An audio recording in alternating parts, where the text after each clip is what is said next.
મિત્રો ટેકોમાં આપણું last version અને ત્યારબાદ કાલે જ આવેલું નવું વર્ઝન 4.0.46માં આપણા સ્ટાફને જે બાળ સેવાઓની એન્ટ્રી વખતે ચાઇલ્ડ આઇડેન્ટિટી ડિટેલ્સ જે આવી રહી છે અને એમાં એ લોકોને એરર આવી રહી છે તે વિશે આ ખાસ વિડીયો છે, જે આપ સૌ કોઈ જોઈ અને આપણા સ્ટાફને એ વિશે માર્ગદર્શન આપશો. પ્રથમ આપણે RCHમાં જઈ અને જે 0 થી 5 વર્ષના બાળકોની યાદી છે એમાં કોઈ પણ બાળક સિલેક્ટ કરી અને બાળ સેવાઓની એન્ટ્રી કરીએ છીએ. એ એન્ટ્રીમાં આપણે મુલાકાત થયેલ છે, સેવા આપેલી છે,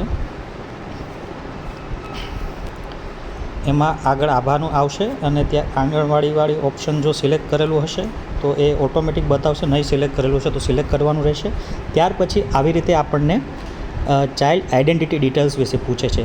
ભારત સરકારની માર્ગદર્શિકા મુજબ હવે દરેક બાળકની સેવાઓ નાખતી વખતે એમની આઇડેન્ટિટી ડિટેલ્સ એકવાર નાખવાની આવે છે.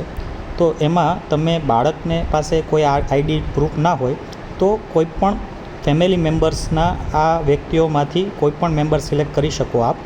અને પિતા, માતા અથવા ભાઈ એના ફેમિલી મેમ્બરમાંથી કોઈને પણ પિતાનું જો આઈડી હોય તો એમના આઈડી પ્રૂફમાંથી આ અલગ અલગ આઈડી પ્રૂફ આપણે આધાર તરીકે એના એન્ટ્રી કરવાની રહેશે. એમાંથી કદાચ આપણી પાસે આધાર કાર્ડ અવેલેબલ છે તો આધાર કાર્ડ નંબર માત્ર નાખવાનો રહેશે.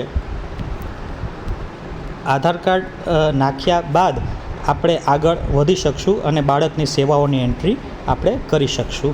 તો ફક્ત એક વખત આપણે બાળ સેવાની એન્ટ્રી વખતે આ રીતે ચાઇલ્ડ ડિટેલ્સમાં ફેમિલી મેમ્બર્સની ટાઈપ ઓફ આઈડી, જે પણ આઈડી છે અને એના આઈડી નંબર આપણે નાખવાના રહેશે, જે આપણે આગળ જે આ ઇસ્યુ છે તો ઓટોમેટિક એ સોલ્વ થઈ જશે.